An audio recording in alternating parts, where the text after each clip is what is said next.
Okay, so if we have a proper example set, you may be easily able to understand. Okay, so just let me share the screen. I think I've started the recording. Also, I've set the meeting options.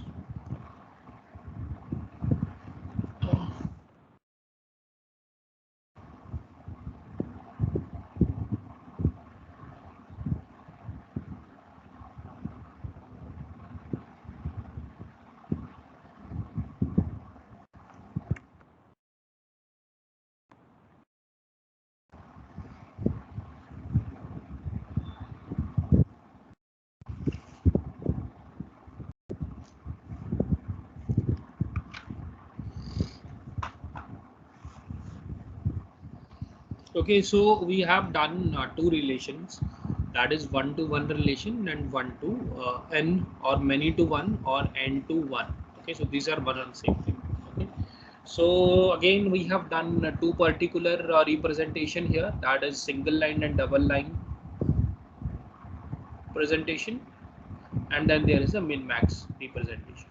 Okay, so here we have used the example of manages. Here we have used the example of works for.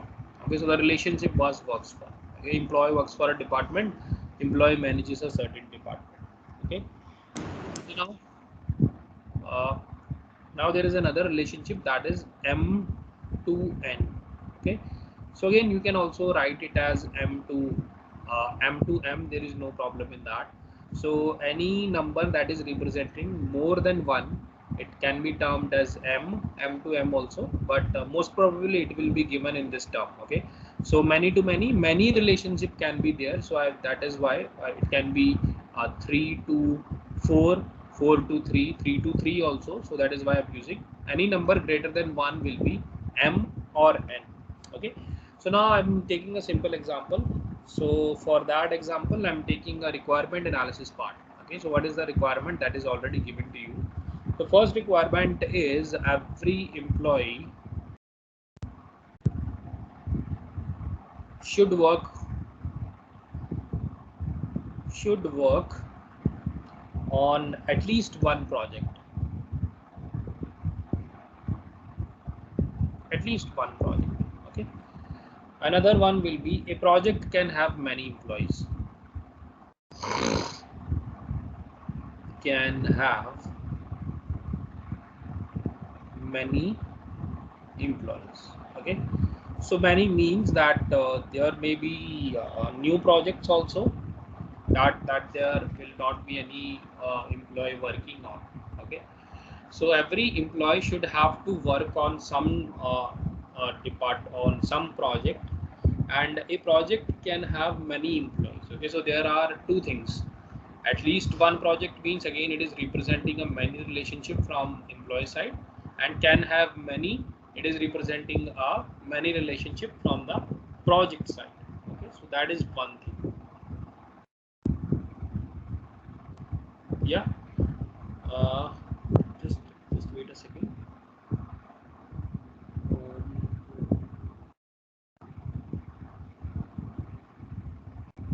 Okay, so a project can have many employees. This is also possible, and it is also possible that the project can have only one employee. Okay, so that is possible from many part. Okay, so I'll show you what is the meaning of it. Okay, so suppose if I draw a diagram, it will get a little more complicated. So I'll use a simple diagram, and I'll show you. I'll list the properties, the part here, so that you can easily understand. Okay, so what is the meaning of it? I'll just let you know. Okay, so this is your emp part. This is first entity, project will be your second entity, and then this will be your relationship. Okay, so now if I e1, e2, e3, e4, 5, e6, I have to use more and more implies whatever it can cover. E7, e8, suppose it is there. Okay, so 4 projects will be enough. P1, 5 projects. Okay, so I will make one project, that is only, there is no other employee. Okay, so So the first thing is that every employee should work on at least one project. So at least means uh,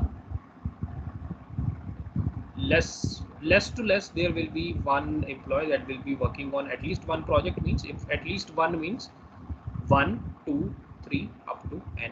Okay, so at most one means 0 and 1. Yes, maximum. Yeah, Yes, sir. any problem? No, sir. Yes, yes, please speak.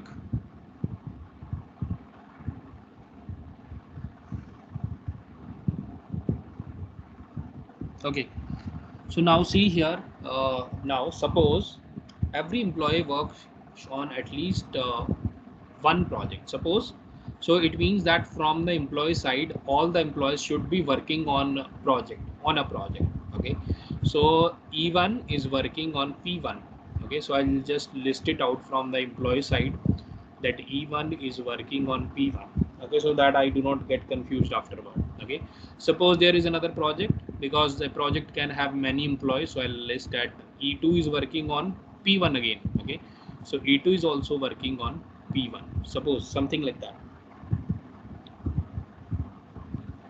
Or from the project side I can simply write it that on P1 E1 and E2 is working.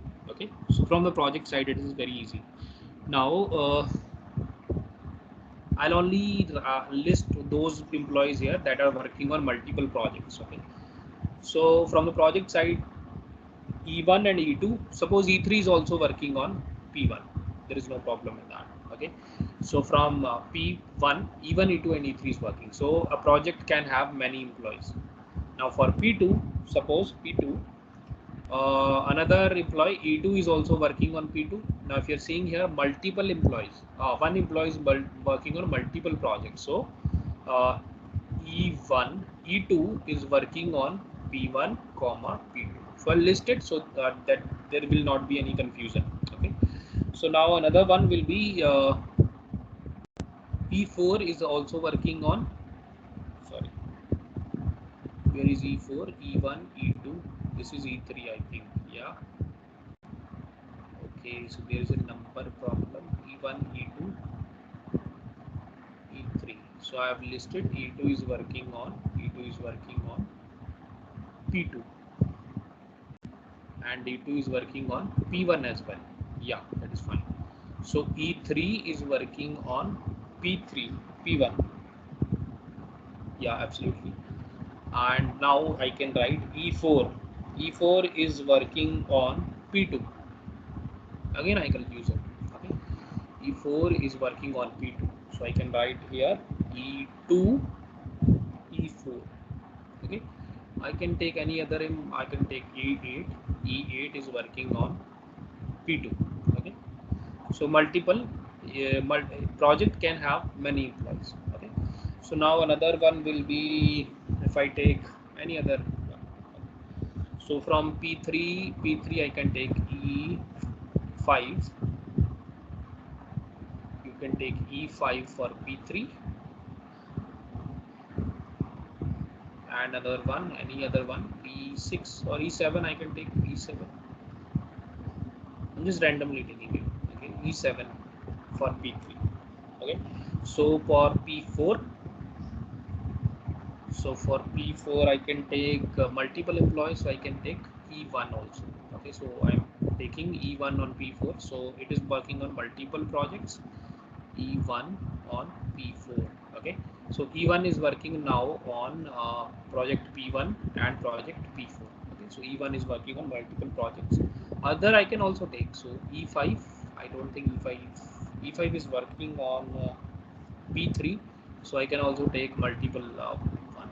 Okay, E5 is also working on P4. Okay, so E5 is also working on uh, P3 as well as in E4. Okay, so here I'm writing at E5. Another I can use E6. So E6 is this one. Okay, so E6 is this one.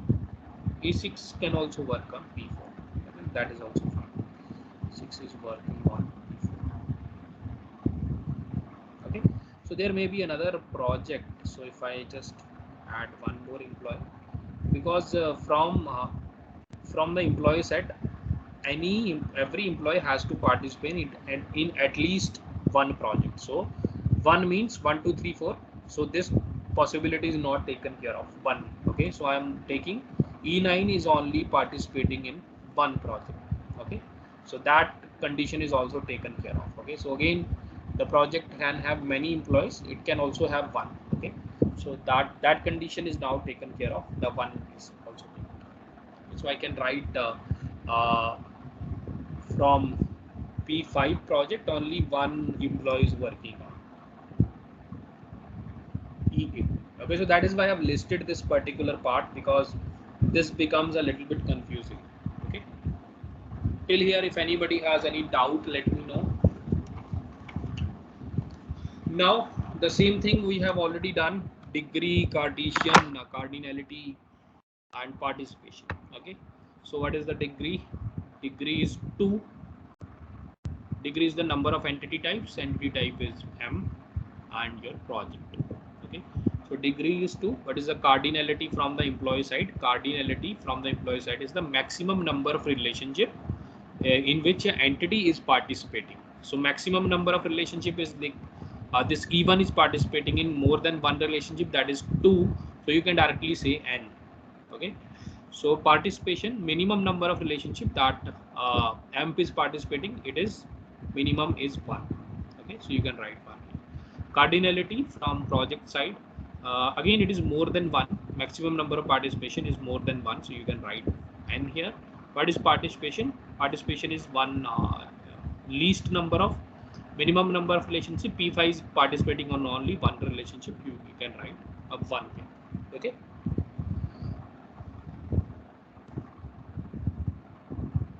now you can directly draw a diagram here. Okay, so if I write a representation here, representation will be your M. What is the relationship here? Relationship is works on, and then there will be your project. Okay, so now what is the cardinality of employee? Cardinality of employee is N here. Cardinality of employee is N here. So I'm writing M in place of N. I'm writing M. Okay, so just to not confuse it. So N here means 1 2 3 4. N here means 1 2 3 4. Just keep in mind, I can write N, and I can just do not use the same variable. I'm using a different variable called M. Okay, so when you are writing the cardinality ratio, you just reverse it. So you write M here and N. Okay, so that will be your many to many relationship. Now what is the how, what actually is it mean? It means that many employees are working on many projects. Okay, so from left to right, many employees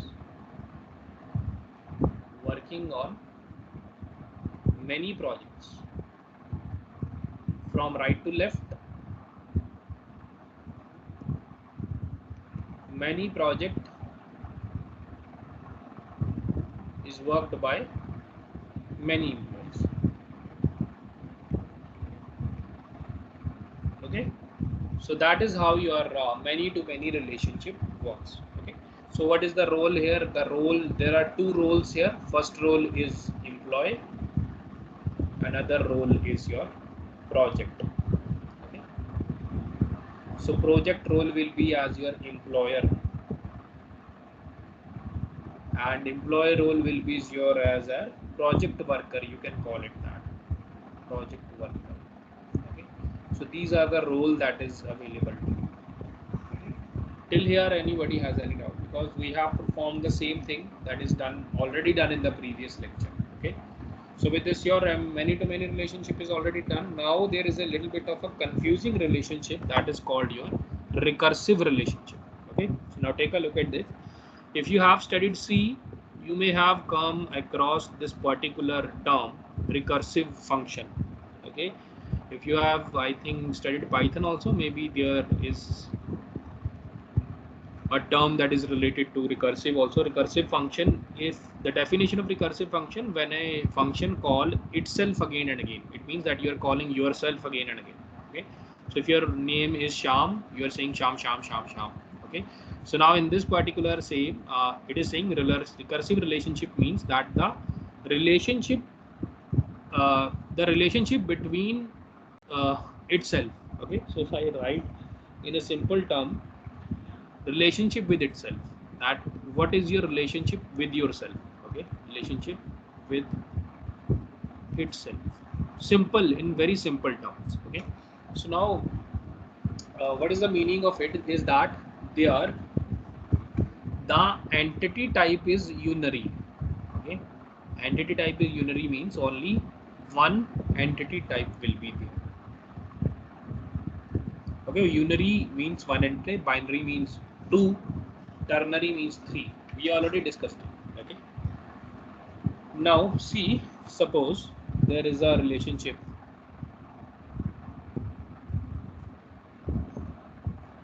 Suppose there is a relationship between employee supervises employee. Okay, so one is that one employee supervises another employee. Another relationship will be that this employee will be so I'll report the roles. That will be very easy. So this employee will be acting as a supervisor, and this employee will be acting as a supervisee. Okay, suppose there exists a relationship. So the employee entity type or the employee entry will be same. Okay, so if you have a database of all employees, the database will be same. Okay, so whatever you are using here, E1 to E10 employees are there, the same E1 to E10 employees will be also be there. So that is why it is saying that when a function establish a relationship with itself. Okay, so employee is establishing a relationship between itself. So that is why it's called a recursive relationship. I'll show you how can you do it. Suppose this is an employee, so there will be one requirement part that what can I say, that every employee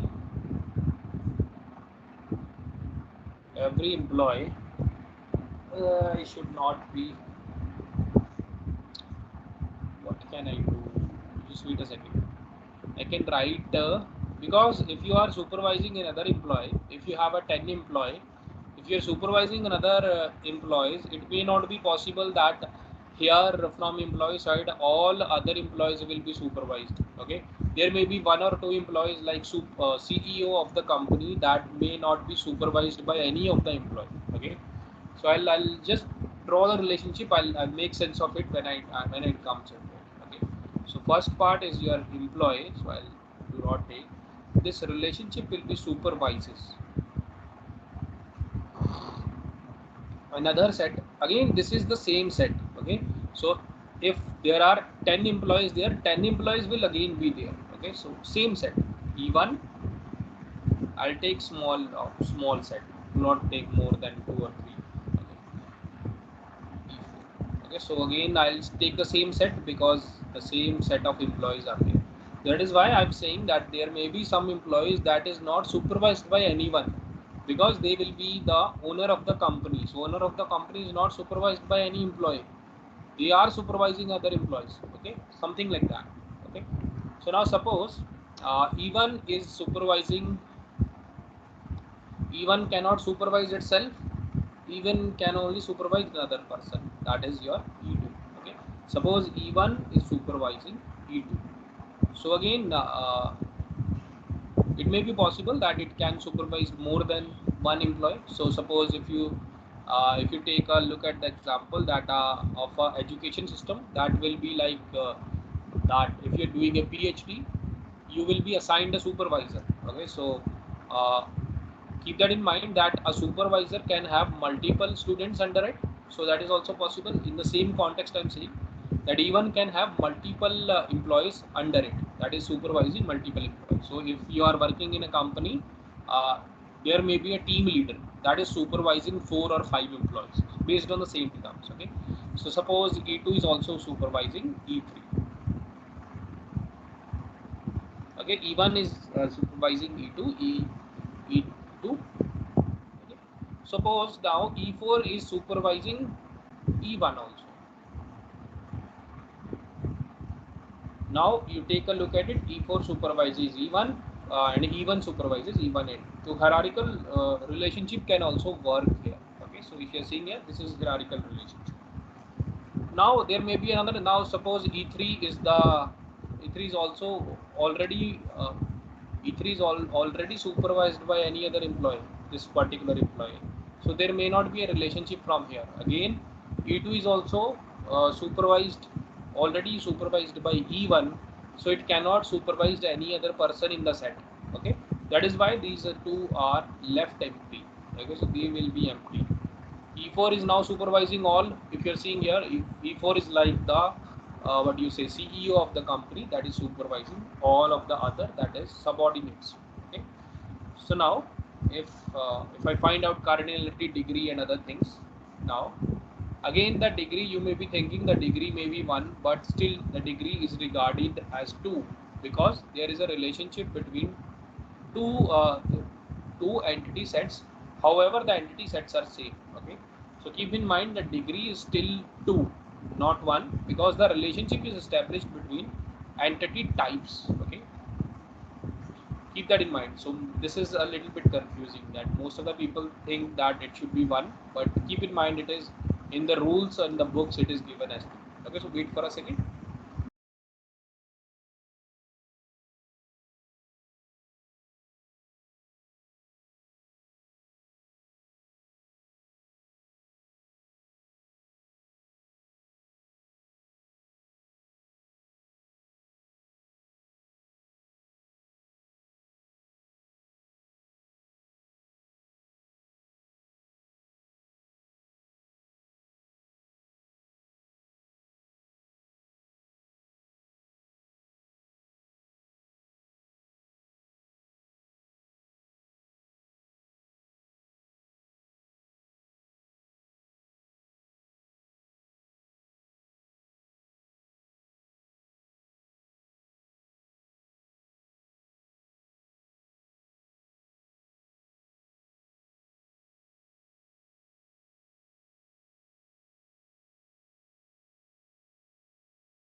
Okay, so how will you draw it? So the degree is 2. What is the cardinality? Cardinality is the maximum number relationship. You can call it M here or N. This I'm calling it M. Cardinality here, I think it is only 1. Cardinality here is only 1. Yeah, yes. Uh, because a particular employee is not supervised by 2 supervisors, so that makes sense. Now, what is the participation? Participation here will be 0. Participation here will also be 0. Okay, so I think I haven't done the participation part in the previous one. Okay, so participation where it will be total participation in the previous one. I think from both of the sides every particular entity is participating, because it is already given that every employee should work at least on one project. So there is a total participation from the employee side, and a project can have many employees. Okay, so many means it should have at least one also. So again the total participation from project side as well. Okay, so there are two total participation. Okay, so min max, I think you can easily do it. Min max, I'll key list this one if you do not remember. Emp, then works on, and then project. Okay, so what is minimum? Minimum here, I think we have already done it. Minimum is the participation part 1 comma n, and here it is again 1 comma. Minimum is the participation part and maximum is your cardinality part. Okay, so now when we try to do this one, now you have to draw that figure. It will be a little bit different than you have expected. Okay, so I'll show you.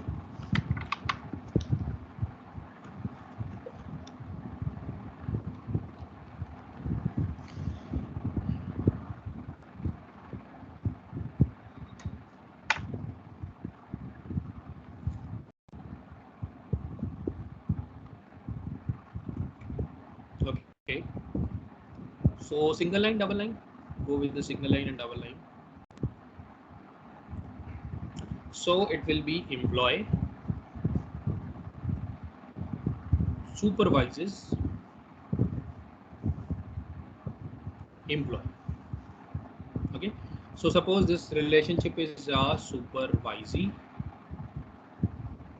and this relationship is your supervisor. Okay, so this is supervises, means that from here to here, that employee supervisor, this employee supervisor, and from here it is acting as a supervisee as well. Okay, so from what will be the cardinality? So can I write it? From the supervisor side, the cardinality is 1. Okay, so cardinality here is 1. From the supervisor side, the cardinality here is 9. N. Okay, so you have to reverse it. So it will be 1 here and N here. Okay, so keep that in mind. Same particular thing we have already done. You just write the cardinality part as a supervisee and cardinality part as a supervisor, and then you reverse it. Okay, so what is the meaning of it? That one supervisor can have multiple supervisee. Okay, so one supervisor can supervise multiple employees. So that is the simple meaning of it. Okay. So that now see the total participation part. So I think there is zero participation, so partial participation here, and here it's also there is no participation with this one. Okay, so 0 and 0 from both sides, that means that there are partial participation from both of the sides. Okay, so if you want to write min max relationship, again you can copy and paste the same diagram, only little bit of changes here. Just let me copy and paste. Okay, so I can draw it. Till here, if anybody has any doubt, let me know.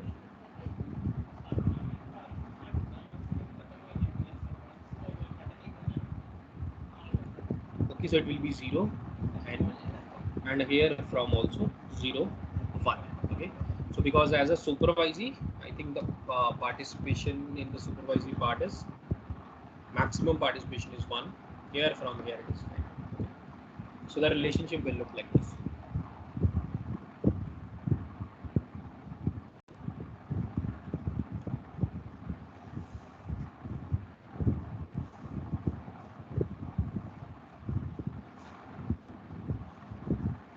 Excuse me, sir.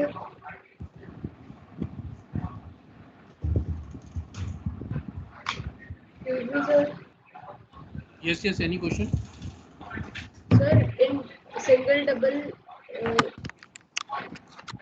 I think we should put double line in the side where N is written. Here this side, No, sir. Opposite side. why are you thinking this there should be double line here? Not here. This side? Yes, sir. Okay, so if you remember, the participation is total and partial. Total side is double and partial is single. Okay, so now if you see it from the supervisee perspective, now you seeing here uh, from the employee side, there are two E2 and E3 that is not participating in the relationship. You see this one? Okay. So there will be a partial participation from employee side, and that will be your supervisor side. Okay, partial participation from supervisor side. Okay, so that is why from this side there is single line. Okay, so this side there is single line, that is absolutely fine. Now see from the second part, that is your supervisor. Okay, so this is your supervisee. Now here there is also one employee, suppose it is your CEO. I have also termed it. Okay, this particular employee will not be, what do you say, supervised by any other employee, because he is the owner of the company. Okay, so it means that there is one employee that is also not participating in the relationship, one employee. Okay, so again there will be a partial participation from the supervisory side as well. Okay, so that is why here it is single line, both the side. Okay, so from both of the side there is a partial participation. Okay, does that clear your doubt, or you have any? Yes, sir, I got it. Okay, so now the examples of it, you can look for other examples as well. So these are the examples that are most frequently used. Okay, just wait for 1 second.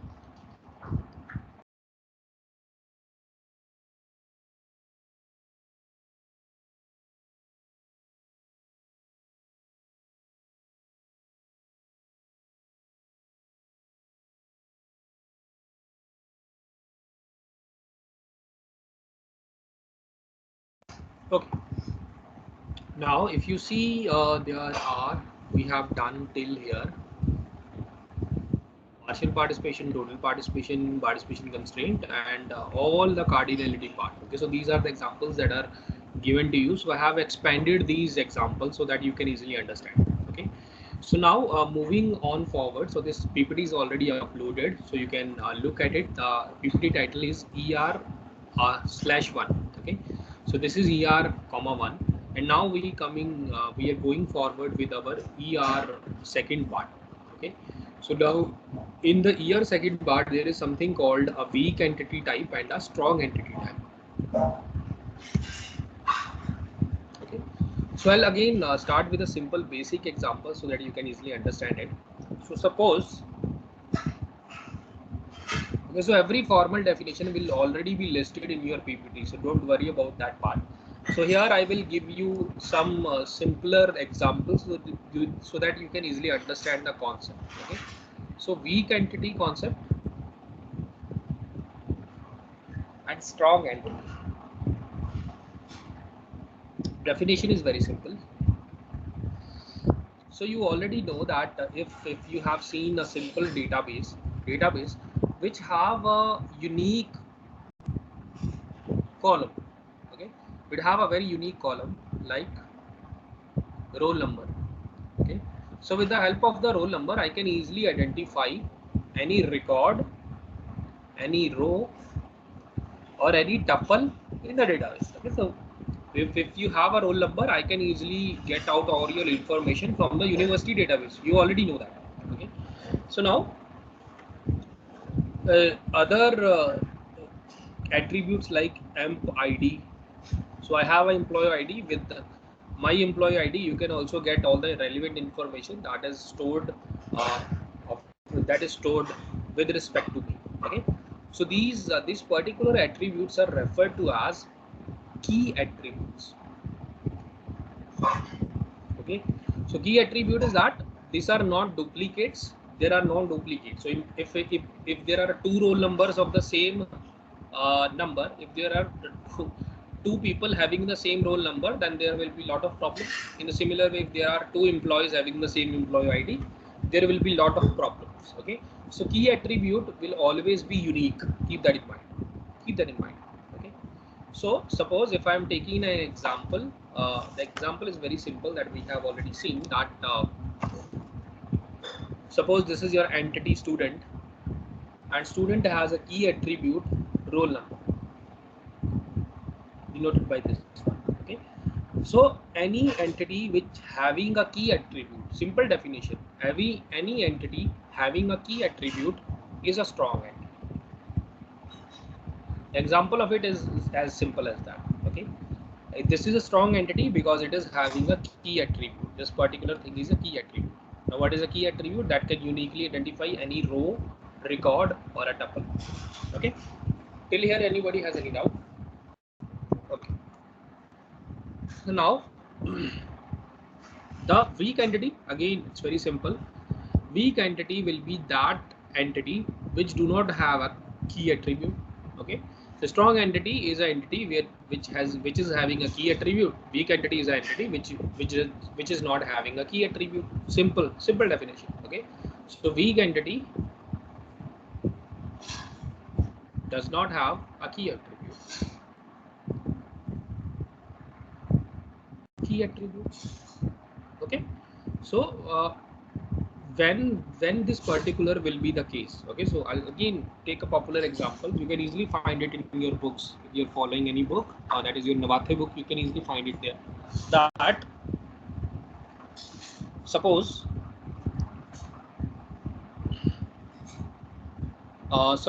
in a company there is employee there, and based on the employee there are some dependents. Okay, what is the meaning of dependent? Suppose I work in Barrett University, and suppose Barrett University offers an insurance. Okay, so that insurance will cover me as well as my dependents. Dependent means my wife, my son, and my mother and father. Okay, so that will be my dependent.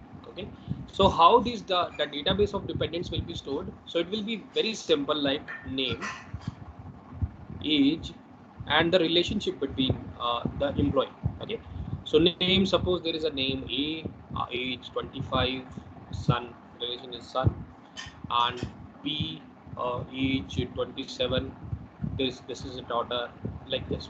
Okay, so because there are many employees here, so this is employee 1, and there will be another employee like E4. Okay, so if it is stored like this, again E4 has the same name. Okay, so E4 will have the same name because name is not a unique entity. So okay, name can be repeated in your class. Two person may be having a same name. There is no problem in that. Okay, so if there is the same name and a relation and age, that is also possible. Okay, so if you're seeing here, there is a duplication in the entry here. So that is not what I want. Okay, so if you're seeing here, there is no key attribute in this dependent entity type. There is no attribute in this dependent entity type.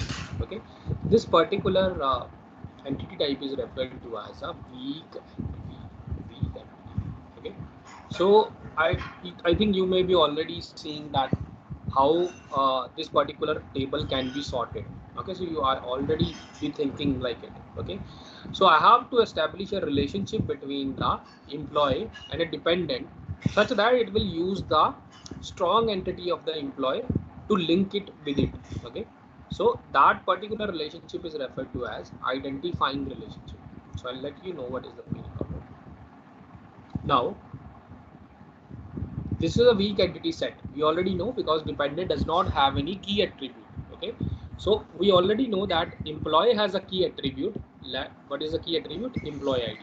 Okay, so if I write employee ID here, I can easily be able to identify that this particular dependent is dependent upon E1.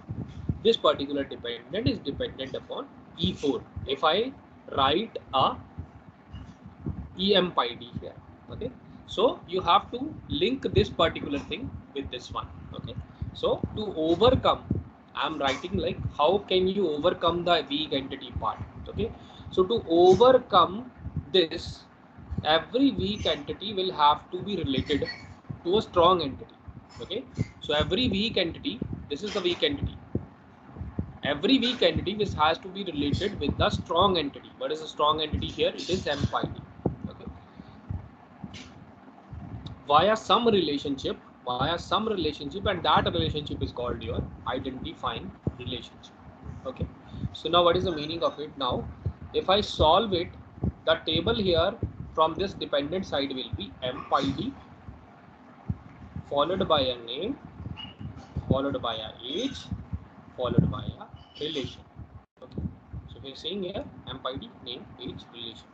Now if anybody have a emp id like 14 and then there is a name A 25 and then son, and then their imp id cannot be same. So if there is a 15 imp id, everything is similar, still I will be able to figure out that this particular dependent is belonging to emp id, emp employee id with having an employee id 15. Okay, so I can easily find out who is employee id 15 by taking a look at this particular table. Okay, so that is how you solve a weak entity part. Okay, so now three things we have done here. First, what is a strong entity? Strong entity is an entity which is having a key attribute. What is a weak entity? Weak entity is an entity which does not have any key attribute. So if there is a weak entity exists, so we have to make it strong. How can we make it strong? By taking by taking the key attribute from the strong entity type. Okay, so how can I take it? By using a relationship. I have to establish a relationship between employee and dependent by uh, have to establish a relationship between a strong entity and a weak entity, and that relationship will be called identifying relationship. Okay, so three things: strong, weak, identifying relationship. Okay, till here anybody has any doubt? Okay, one more thing that I want to tell here.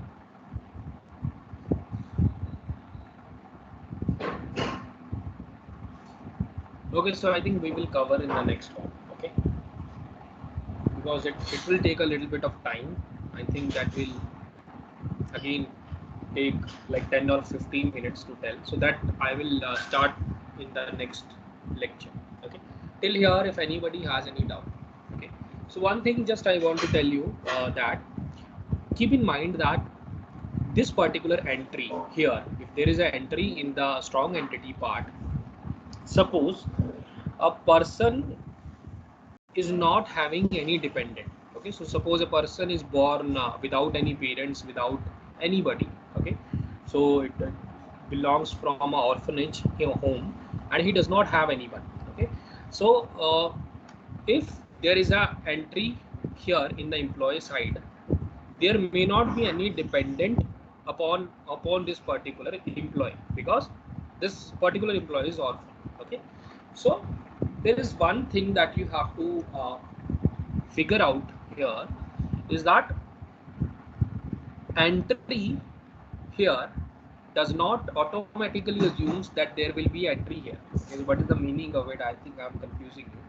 It's very simple, that if there is an entry here, it does not mean that E5 has a dependent here. Okay, so it does not mean all the employees have a dependent in the dependent table. It does not mean that. Okay, but if there is an entry in the dependent table, it means that it will be associated with any of the employees that is listed in the employee table. Okay, so if there may be an employee that may not have any dependent, but if there is a dependent listed in the dependent table, that may be always be associated with any of the employee. So what it means is that that weak entity will have always have a total participation. Okay, so just listed, I will tell you again in the next lecture. I'll go it in little bit more detail, that every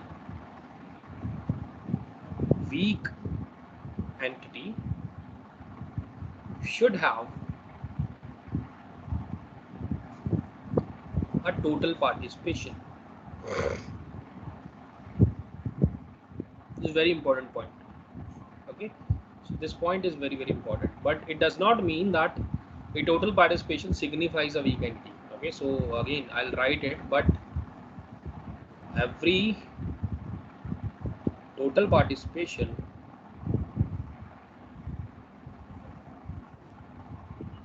does not mean